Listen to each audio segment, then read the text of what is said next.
Hi hello నమస్తే, నా పేరు Vasu. Welcome to my channel. ఇప్పుడే సరిపోదా శనివారం సినిమా కంప్లీట్ అయింది.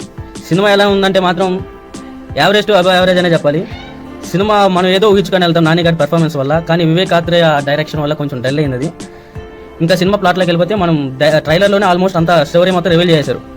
వివేక్ ఆత్రేయలో ఉన్న డిఫరెంట్ అదేను, మొత్తం స్టోరీ లైన్ మొత్తం కూడా ట్రైలర్లోనే రివీల్ చేశారు. మనకి ఇంకా పోయి మన ఎగ్జిక్యూషన్ చూడాల్సిందే. సో సినిమా స్టోరీ ఆల్రెడీ అందరికీ ఆల్మోస్ట్ తెలుసు. ఇంకా సినిమా స్టోరీలోకి వెళ్ళిపోతే మామూలుగా శనివారం ఒక్కటే చూపిస్తుంటారు. టైటిల్లోనే మనకు అర్థమైపోయింది కదా, శనివారం ఒకటే తన కోపాన్ని చూపిస్తూ ఉంటారు. ఆల్రెడీ ఒక ఊరు ఉంటుంది, ఆ సూకులపాలెం అనే ఊరు ఉంటుంది. ఆ ఊరిని పట్టి పీడిస్తున్న ఒక పోలీస్ ఎస్జే సూర్య క్యారెక్టరు. ఆ క్యారెక్టర్కి ఎదురైన తర్వాత నానిగారి పెర్ఫార్మెన్స్ వల్ల ఎత్తేస్తూ ఎలా సాగింది అనే సినిమా అయితే ఉంటుంది. మెయిన్ ప్లాట్ అయితే అది. మధ్యలో లవ్ ట్రాక్ కూడా ఉంటుంది ప్రియాంక మోహన్ గారిది. సినిమా అయితే అలానే సాగుతుంది. ఇంకా పర్ఫార్మెన్స్ ఎందుకు వచ్చేస్తే ఎస్ఎస్ సూర్య గారు అయితే జీవించేశారు. ఆయన చెప్పారు కదా ఆల్రెడీ, బెస్ట్ మై కెరీర్లోనే బెస్ట్ అయితే ఈ సినిమా నిలుస్తుంది అని. అలా అయితే ఆయన క్యారెక్టర్ పరంగా చాలా బాగుంది. ఇంకా కొన్ని క్యారెక్టర్స్ ఉన్నాయి, తండ్రి క్యారెక్టర్ కానీ, హీరోయిన్ క్యారెక్టర్ కానీ, ఒక ఫ్రెండ్ క్యారెక్టర్ కూడా ఉంటుంది, చిన్నపిల్లల క్యారెక్టర్ కానీ, వీళ్ళందరూ క్యారెక్టర్స్ బాగున్నాయి. ఇంకా మెయిన్గా మన నాన్నగారు. సినిమా అంతా కమర్షియల్ అయినా పర్వాలే, మన ఫ్యామిలీ ఆడియన్స్ మాత్రం ఏ మాత్రం తగ్గదు. అట్లాగా ఉంది సినిమా మాత్రం.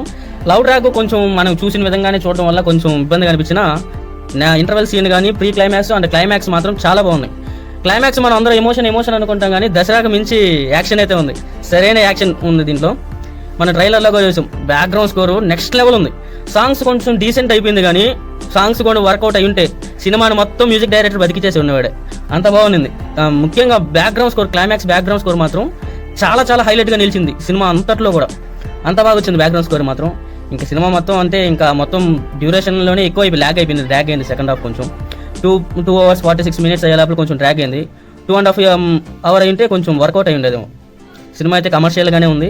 ఆ క్లైమాక్స్ పార్ట్ కొంచెం యాక్షన్ సీన్ ఎక్కువ ఉంది కాబట్టి మనకి కొంచెం బాగా ఎక్కుతుంది. యాక్షన్ ఇష్టపడే వాళ్ళకి, ఫ్యామిలీ ఆడియన్స్కి ఆటోమేటిక్గా లవ్ సీన్స్ అవి ఉంటే చాలు కాబట్టి సో అవి బాగుంటాయి. ఇంకా ప్రీ రిలీజ్ బిజినెస్ కూడా 40 కోట్ల దాకా జరిగింది బిజినెస్. నాని గారికి పెద్ద పనేం కాదు 40 కోట్లు అంటే. అంటే ఓవర్గా కూడా చేయలేదు, మరీ 70 కోట్లకి వెళ్ళకుండా. సో 40 కోట్లు అంటే ఖచ్చితంగా హిట్ కొట్టేస్తారని అర్థం ఈ సినిమాతో. సో ఇంకా బ్లాక్ బస్టర్ దాకా వెళ్తుందో లేదో ఇంకా అనుమానం, కానీ హిట్ మాత్రం గ్యారంటీ.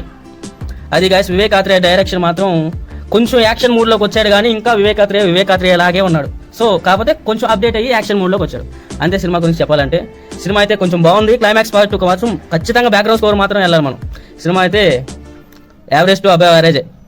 ఓకే గైస్, మీరు కూడా వెళ్ళుంటే, ఒకవేళ మీరు నానిగారి ఫ్యాన్స్ అయి ఉంటే మీకు ఎలా అనిపించిందో నానిగారిని అంత యాక్షన్లో చూడడం కామెంట్ చేయండి. And like this channel, share your friends.